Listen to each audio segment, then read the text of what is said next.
দিনাজপুরের পক্ষ থেকে, বাংলাদেশের পক্ষ থেকে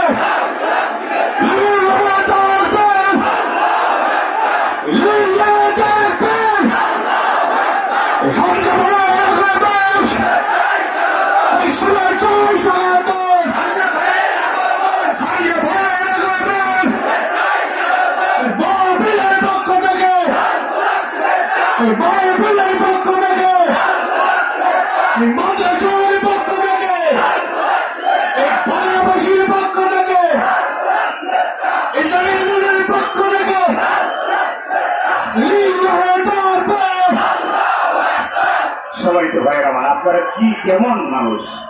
একজন আলেমকে রাস্তা দিয়ে আসতে দিচ্ছেন না, তার উপরে আঘাত করছেন, তার হাত ধরে টানাটানি, জামা ধরে টানাটানি, টুপি ধরে টানাটানি, এটা কেমন হচ্ছে? দিনাজপুরবাসী আমরা আপনাদের কাছ থেকে আশা করি নাই, তার খুব কষ্ট হয়েছে। এটা কি ঠিক হয়েছে? আপনারা রাস্তা ক্লিয়ার করে দেবেন। বসেন বসেন, প্লিজ বসেন, সবাই বসেন, বসেন। আর কেউ হয়েছে করবে না, প্লিজ বসেন। আমার ভাইয়া আপনারা বসে পড়েন, এই সাইডে বসেন। আসসালামু আলাইকুম ওয়া রাহমাতুল্লাহি ওয়া বারাকাতুহু। আওয়াজ লাগবে কানে, আওয়াজ বাড়িয়ে দেন। হ্যাঁ, আপনারা আওয়াজ বন্ধ করেন, মাইকের আওয়াজ বাড়িয়ে দেন। এই এদিক থেকে একটু পিছন যার পিছন।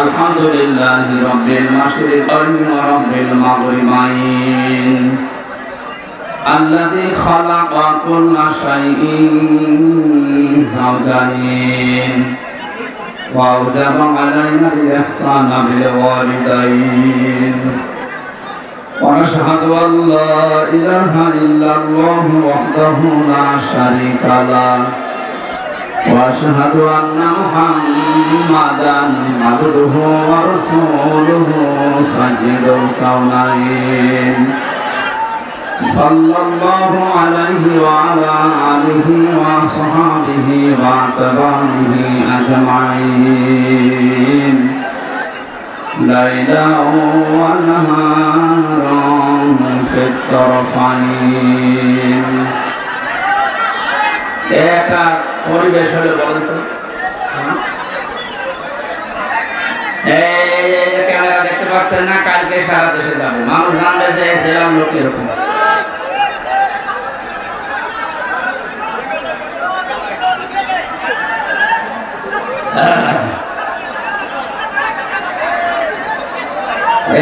বড় জায়গা ছিল না এলাকায়,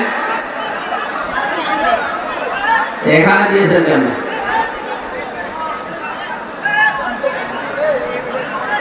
মানুষ তো কষ্ট পাচ্ছে, এভাবে তো সমস্যা। কতক্ষণ কথা বলা যায় ভাবে? আর এত আওয়াজ আসলে আমি কথা বলতে পারবো?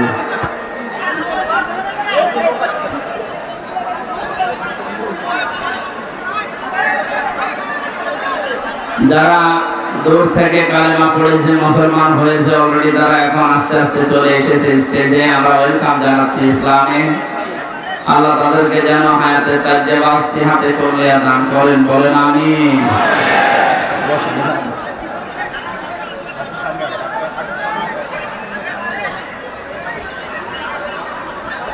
আরে ভাই, আপনাদের কাছে কি মনে হচ্ছে আমি জানি না, নিজের বাপ দাদার ধর্ম ছেড়ে দিয়ে এটা নতুন ধর্মে দীক্ষিত হওয়া, এটা যে কত কঠিন।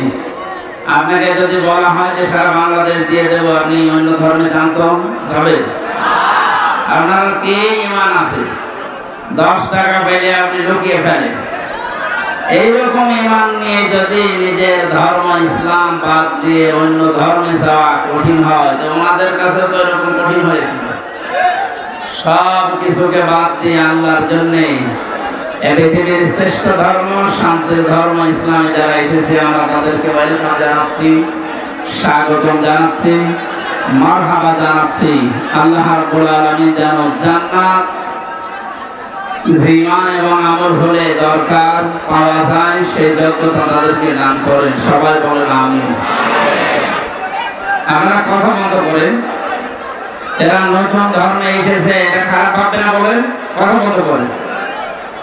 দেখতে পাচ্ছি তো জায়গা হচ্ছে না, যেখানে দাঁড়িয়ে আছেন ওখানে বসে না কেন? দাঁড়িয়ে আছেন ওখানে বসে, তাহলে পেছনে আমার দেখতে পাবে। বসেন। আপনারা এক কাজ করেন, কিছু মানুষ চলে যান, পরে এসে আমরা 1 ঘন্টাও যদি কথা বলি, আধা ঘন্টা অন্য অন্য জায়গায় ঘুরে বেড়ান, বাদাম খান, পরে আবার ওই রাস্তা দিয়ে একেবারে মেন রাস্তা থেকে শুরু করে পর্যন্ত যে মানুষ, আমার গাড়ি আবার আছে তো নাকি ছানাবড়া হয়ে গেল। কালকে সাতক্ষীরা ছিলাম, গাড়ি চেপে একেবারে দৌড়িয়ে ফেলেছে। এইভাবে হয় না? কি আশ্চর্য!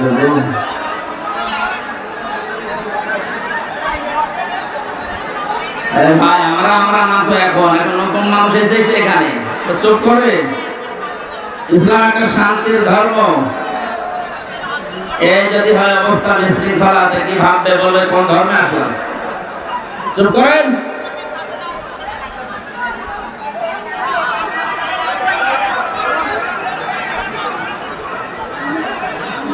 মানে কি মানুষের এত চাপ ঠেকানো কঠিন হয় না? এক দুইজন বাবা থামো, এত গরমে তো আমি মাঝে স্টক করবো না।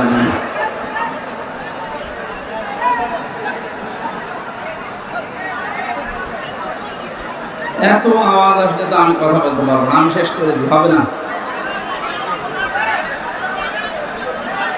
মাছের হাটে তো এত আওয়াজ হয় না।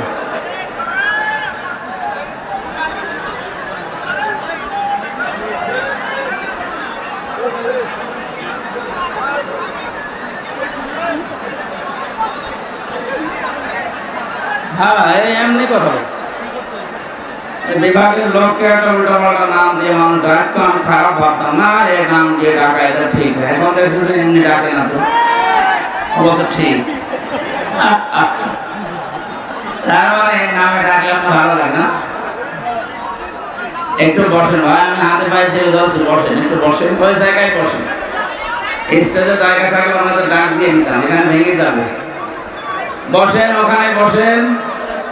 যদি না বসার জায়গা থাকে দাঁড়িয়ে থাকেন, কিন্তু কথা বলবেন না। এই একটা অনুরোধ রাখেন, কথা বলবেন না। এই আবার আওয়াজ দিচ্ছেন না? আরে বাবা,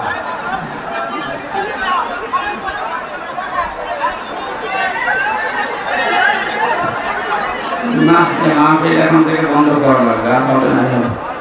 প্রত্যেক জায়গায় ঝামেলা করছে, মানুষের চাপ সামলানো যাচ্ছে না। أعوذ بالله من الشيطان الرجيم. بسم الله الرحمن الرحيم. يا أيها الذين آمنوا اتقوا الله حق تقاته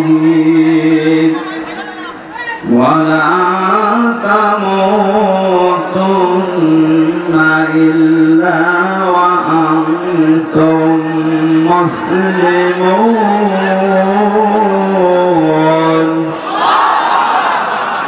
صدقت يا ربنا.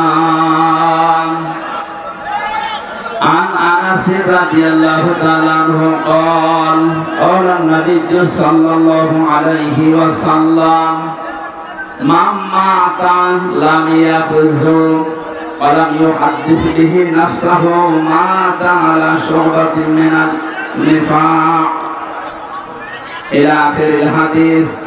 رواه ابن ماجه.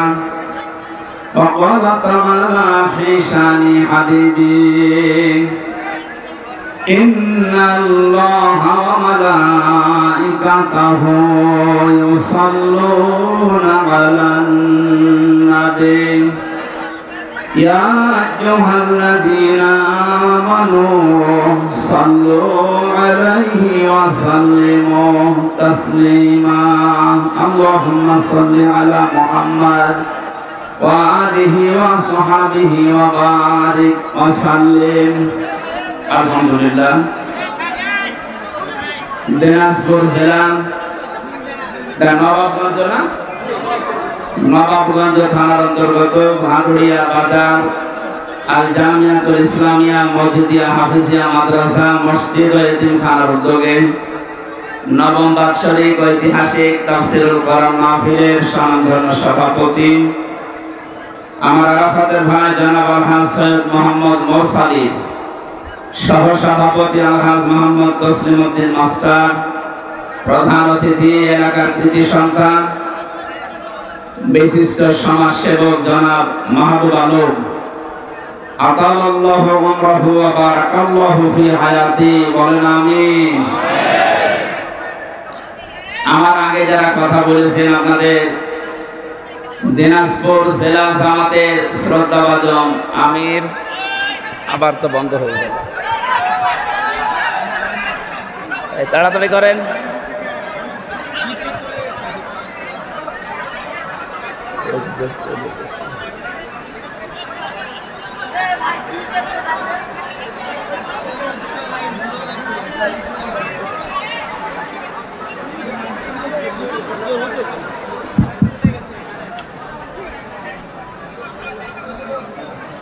মঞ্চে বসা অত্র এলাকার সর্বজন শ্রোতাভাজন ব্যক্তিবর্গ, সামনে বসা মুসলমান ভাইরা, পর্দার আড়ালের সম্মানিতা মা এবং বোনেরা, প্রাণ প্রিয় দিনাজপুরবাসী, এখন আর প্রশাসনের ভাইরা বলার দরকার নেই।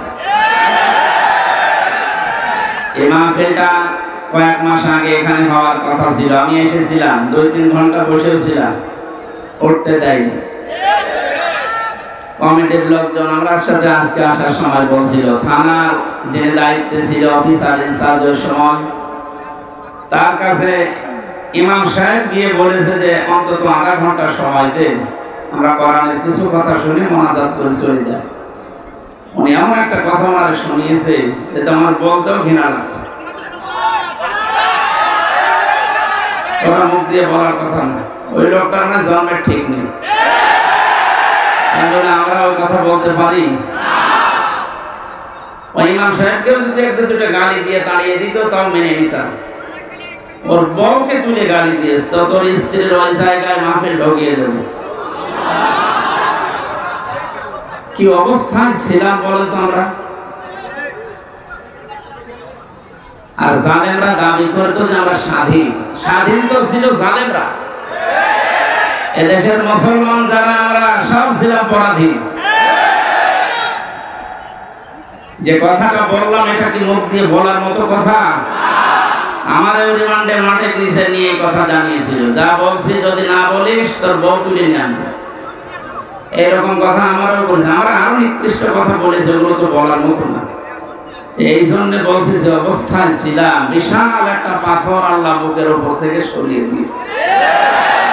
উনি বলছিলেন না, ওয়ালা সাফা ইউতিকা রাব্বুকা ফাতারদা, হে নবী আপনি বহু কষ্ট পেয়েছেন, অতি শীঘ্রই আপনাকে এমন কিছু দেব যাতে আপনি খুশি না হয়ে পারবেন না। আমার মনে হয় এই আয়াতটা এ বাংলাদেশের জন্য 100% কার্যকর। সত্যি আল্লাহ এমন কিছু দিয়েছে, এদেশের ইমানদার যারা, মুসলমান যারা, মানবতার পক্ষের লোক যারা, এরা এত খুশি। কিছু মানুষ আছে তারা নারাজ হয়েছে, তারা জালেম, তারা কি ঘটনা পড়ছিলাম আজকে, কয়েকদিন আগেও এটা আমি শিক্ষার জন্য বলেছি, আজকে একটা নতুন ভাবে পড়লাম। হোস্টেলে 100 জন ছাত্র খাবার খায়, সকালবেলা প্রতিদিন তাদের খিচুড়ি দেওয়া হয়। 20 জন বলছে ঠিক আছে, যে খাবার চলছে এটাই চলবে। 80 জন বলছে না, এই খাবার আমরা চাই না। কি চাও? কিছু ছাত্র তারা বলছে আমরা কলা পাউরুটি চাই, কেউ বলছে আমরা রোল চাই, কেউ বলছে আমরা চিড়া চাই। এইভাবে তো হবে না। হোস্টেল ম্যানেজার ডাক দিয়ে বলে একটা ভোট দেওয়া হবে, যার পক্ষে ভোট বেশি পড়বে সেই টাকায় থেকে পাস হয়ে যাবে। ভোট দেওয়ার পর ওই যে আগের যে 20 জন খিচুড়ি খায়, ওরা তো পাল্টাবে না, কারণ মাথা তো পেয়ে গেছে। এই 20 জন ভোট এক জায়গায় দিয়েছে। বাকি যারা রোল চায় তারা 18 জন। যারা কলা পাউরুটি চায় তারা 19 জন, যারা চিড়া মুড়ি চায় তারা এরকম 17 জন। এভাবে ভাগ ভাগ করতে করতে দেখা গেল ও 20 যা ছিল ওইটাই পাশ হয়ে গেছে।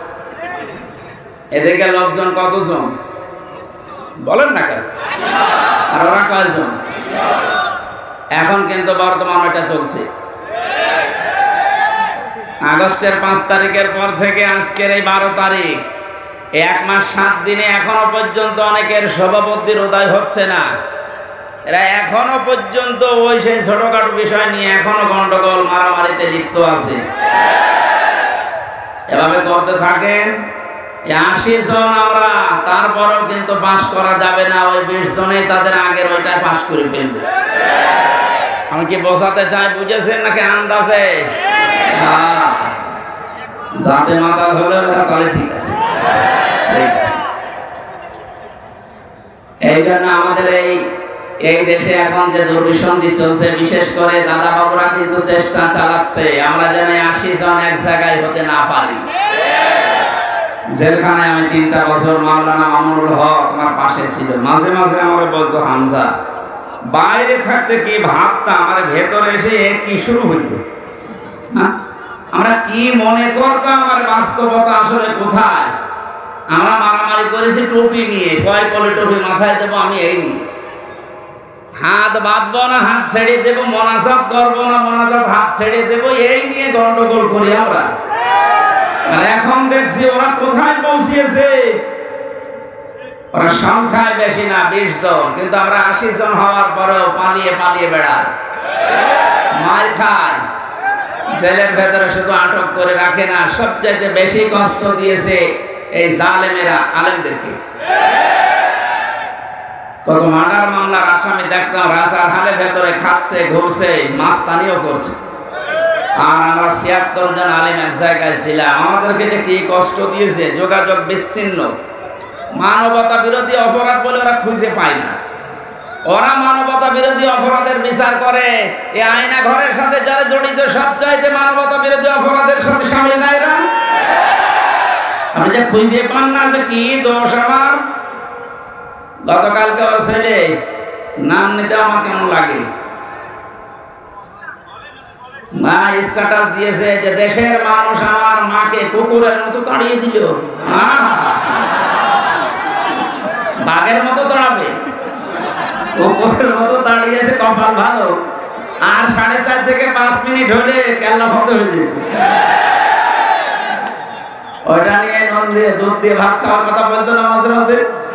কয়েক জায়গায় আগুন লাগালে মনে হচ্ছে পড়ে যাবো, অত ভাত দুধ দিয়ে খায় না, এবার আপনি খান। এই জন্য সেটাই করেছিলেন। আমাদেরকে যা করেছেন সবচাইতে বড় মানবতা বিরোধী অপরাধ জেলখানার ভেতরে আলেমদের সাথে করা হয়েছে।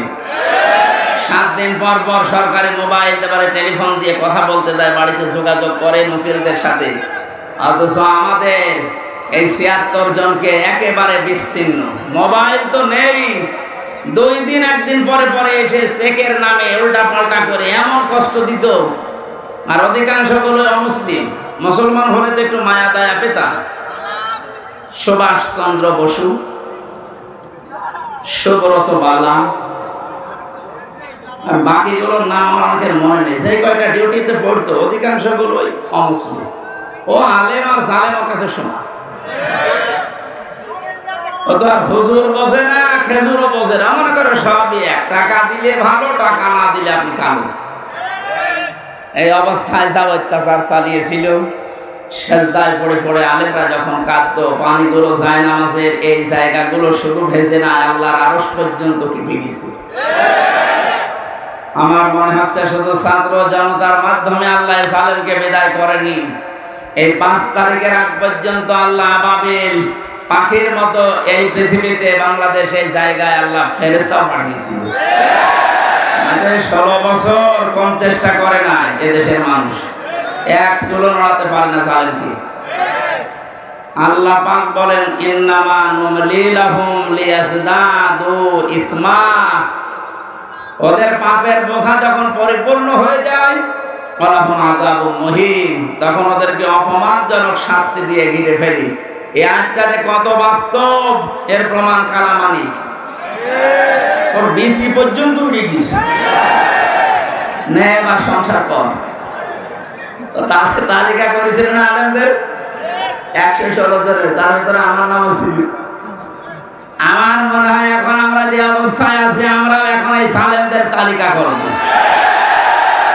বাংলাদেশের 560টার উপরে থানা আছে, প্রত্যেক থানায় সালেমদের তালিকা টাঙিয়ে টাঙিয়ে রাখা লাগবে, যেন কোনো সালেম কিয়ামতের আগে দেশে আসতে না। বিশেষ করে আপনাদের এখানে যিনি মানবতার বন্ধু নামে পরিচিত, কিসের বন্ধু? মানবতার শত্রু এটা। এগুলো সব মেকি। দরবেশের দাড়ি কি? মেকি দাড়ি। দাড়ি কেটে নম হয়ে গেছে দরবেশ, আর এর তো দাড়ি ছিল না। এরা সম্মানিত মানুষ, এলাকার কৃতি সন্তান, সরকারি একটা চাকরিজীবী। এই লোকটা পর্যন্ত রিকোয়েস্ট করেছিল যে আধা ঘন্টা দেন, আমি বসে আছি, আপনি আমার বন্ধু মানুষ। ও শয়তান বলেছে না, হবে না, এবার আসেন বাধা দিতে আসেন। ফ্যান ধরে ছিঁড়ে ফেলা।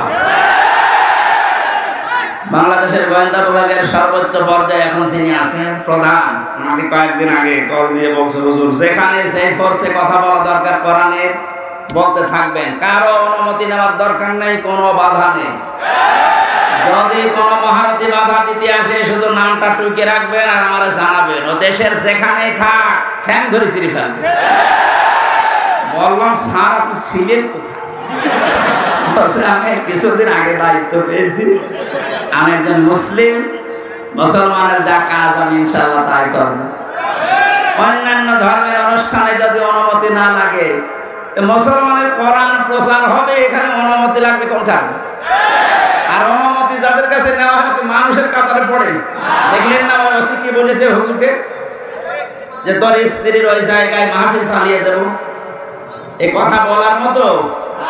আমি কোরআনে কারীম সামনে নিয়ে বলছি, একটা ইমামকে যদি এই কথা বলতে পারে এই লোক, ইমাম সাহেব আজকে আমার নিজে বলবে যে আমি থানায় গিয়েছিলাম মাহফিলের অনুমতির জন্য, আমার এই কথা বলেছে। আমার মনে হয় ও জন্মের ঠিক নয়, এটা একটা জারুর সন্তান।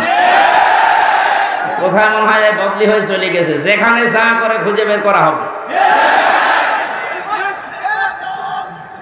আমার মনে হয় সংস্কার যখন আরম্ভ হয়েছে এই দেশে, এরকম কোলাঙ্গার মার্কা ছাড়া একটাকেও যেন চেয়ারে রাখা না হয়। আমরা যেন সকাল আসতে আসতে শুনি এরকম দালাল ছাড়া, কোলাঙ্গার ছাড়া এদেরকে কুকুরের মতো এভাবে তাড়িয়ে দেয়। নিজেরাই বলছে যে আমার মাকে দেশের মানুষ কুকুরের মতো তাড়িয়ে দিল।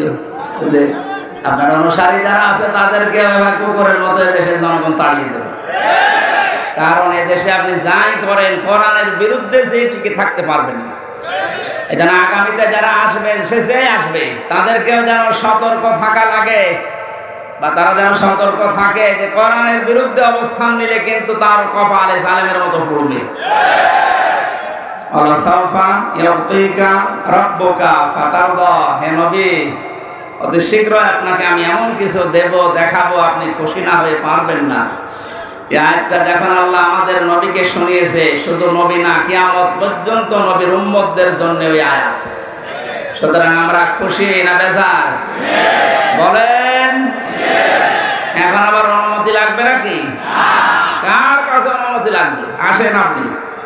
কালকে আমার দিনের বেলা ছিল যশোর বেনাপোলে, রাতে ছিল সাতক্ষীরায়। ওসি সাহেব এসে বলছে, হুজুর আপনার সাথে একটু খাবার খাবো। কেন? গত বছর আপনাকে আমি আসতে দেয়নি, এই জন্য মাফ চাবো। কিসের মাফ? আচ্ছা আপনি আবার রাগ করেন না, আমার হাত বাঁধা ছিল। কয়েকদিন আগে আমার মামলা যা ছিল সব আদালত ঢিসমিস করে দিয়েছে, সব খারিজ, বেকসুর খালাস, কোন দোষ পাইনি এরা 3টা বছরে। আমি মনে হয় যে বলতে গেলাম যে আদালত 3টা বছর তো মামলা আপনার কাছে আসতো, তখন তো বললেন না যে না কোনো কিছু পাচ্ছি না, মামলার বিচার করব কি দিয়ে। এখন বলছে যে কোনো মাল নেই, কি দিয়ে বিচার করব। এতদিন বললেন না? মানে লাজবাব, কিছু বলতে পারতো না। এই কথা বলতো যে হুজুর আমার হাত বাঁধা ছিল। কি বলতো? আমরা চাই ওনার যেমন এখন হাত খোলা। এদেশে 1628টা চেয়ার আছে, মেন জায়গা যারা চালায় এর 1627টা চেয়ার সব ছিল হাত বাঁধা, একটা চেয়ার শুধু হাত খোলা ছিল। কথা বলছেন? কালকে ওসি সাহেব ওইটা আমরা জানিয়েছে যে আমরা যাই করে আমাদের হাত বাঁধা ছিল, কিচ্ছু করার নেই, খালি একটা হাত খোলা ছিল। আপনি কি মনে করছেন কাওয়া কাকু এরকম ফটফট করে ওর হাত খোলা? না, ওর হাত বাঁধা। ওরা যা বলতে বলে খাওয়া তাই বলে। আর বাকিগুলোর নাম নিতে আমার ঘৃণা লাগে, ওগুলো মানুষের ভেতরে পড়ে না।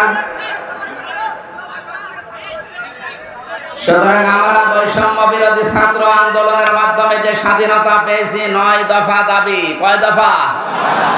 এর একটা ছিল যে আমরা কারো হাত বেঁধে রাখতে চাই না, সব হাত থাকবে খোলা। গতকালকে ডক্টর মোহাম্মদ ইউনূসের ভাষণ শোনেননি? কোনো হাত বাঁধা থাকবে না, সব হাত থাকবে কি? আমরা হাত খোলা থাকতে চাই। তাহলে ন্যায় বিচার কায়েম হবে ইনশাআল্লাহ। আর 100% ন্যায় বিচার কায়েমের জন্য এটা লাগবে, তাছাড়া সম্ভব না। প্রশ্ন আসতে পারে তাহলে উন্নত বিশ্বের যে সমস্ত দেশগুলো আছে ওখানে তো এটা কায়েম নেই, ন্যায় বিচারের না, ন্যায় বিচার নেই। আমি কয়েকদিন আগেও সিঙ্গাপুর, মালয়েশিয়া, থাইল্যান্ড সহ বহু দেশে ঘুরে আসলাম, কিচ্ছু পাইনি। হ্যাঁ, ওখানে নিয়ম নীতি ঠিক আছে, যেহেতু কোরআনে কারিমের বিচার ব্যবস্থা চালু নেই, এই জন্য অনেকের ওপরে ওখানে অবিচার হচ্ছে। এই জন্য অবিচার মুক্ত করার জন্য, ন্যায় বিচার কায়েম করার জন্য এর বিকল্প দুনিয়ায় কিছু নেই, থাকতেও পারে না। এইটা দিয়ে যদি কেউ বিচার ফয়সালা না করে, আল্লাহর ভাষায় সে কাফের, সে জালেম, সে ফাসিক। আমরা যারা জালেম হয়ে, কাফের হয়ে, ফাসিক হয়ে মরতে চাই, তাহলে এইটার বিচার ব্যবস্থা কায়েম করা লাগবে না? আমার হাকামা বিহি আদালা, যারা এটা দিয়ে বিচার করে তারা ন্যায় বিচার কায়েম করতে পারে।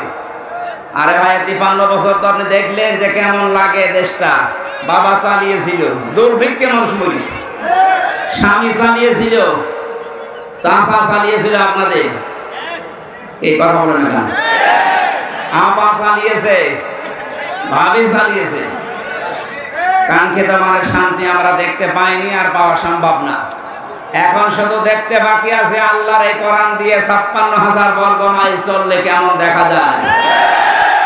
এটা দেখতে চান কারা? দেখে লিল্লাহি তাকবীর।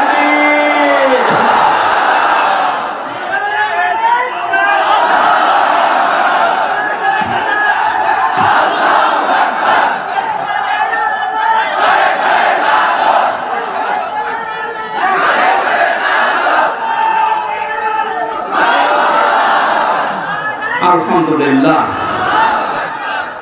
যে আল্লাহ আমাদেরকে আজ তাফসীরুল কোরআন মাহফিলে কোরআনের তাফসীর শোনার জন্য নিয়ে আসলেন, এটা একটা নিয়ামত। এই কারণে আমরা খুশি, বলছি আলহামদুলিল্লাহ। দরুদ পড়ছি, সালাম পাঠাচ্ছি আমাদের নবী মুহাম্মদ রাসূলুল্লাহ সাল্লাল্লাহু আলাইহি ওয়াসাল্লামের প্রতি। আমি গতানুগতিক কথা বলি না, যা বলি ওখান থেকে একটা বাস্তব শিক্ষা নিয়ে আসি। কি গো,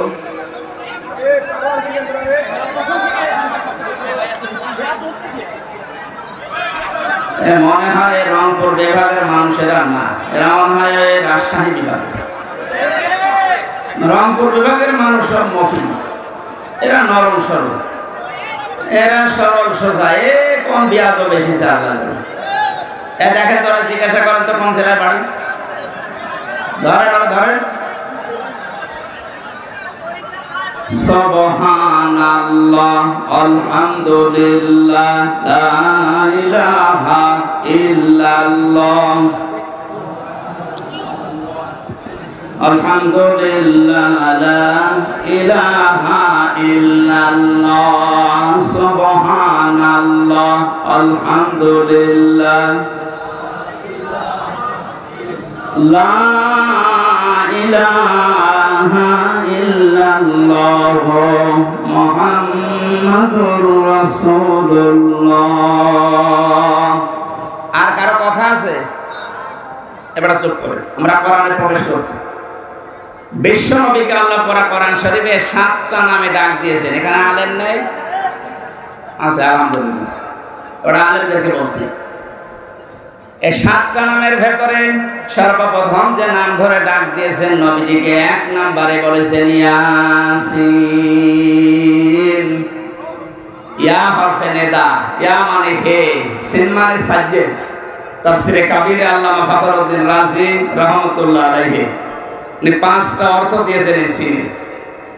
উনি বলেন সিন মানে সাজ্জেদুল আলামিন, সিন মানে সাজ্জেদুল বাশার, সিন মানে সাজ্জেদুল কাউনাইন, সিন মানে সাজ্জেদুল আম্বিয়া, সিন মানে সাজ্জেদুল মুরসালিন। এবার একটা একটা করে আমি ব্যাখ্যা বলছি। মুফাসসিরতে বললেন সিন মানে সাজ্জেদুল আলামিন, শুধু আলম না,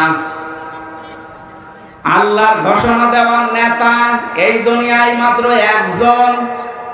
ও পৃথিবীর মানুষেরা যারা মনে করেন আমি নামাজ পড়ি, রোজা রাখি, খাস পর্দা করি, আমি জান্নাত পেয়ে গেছি, না।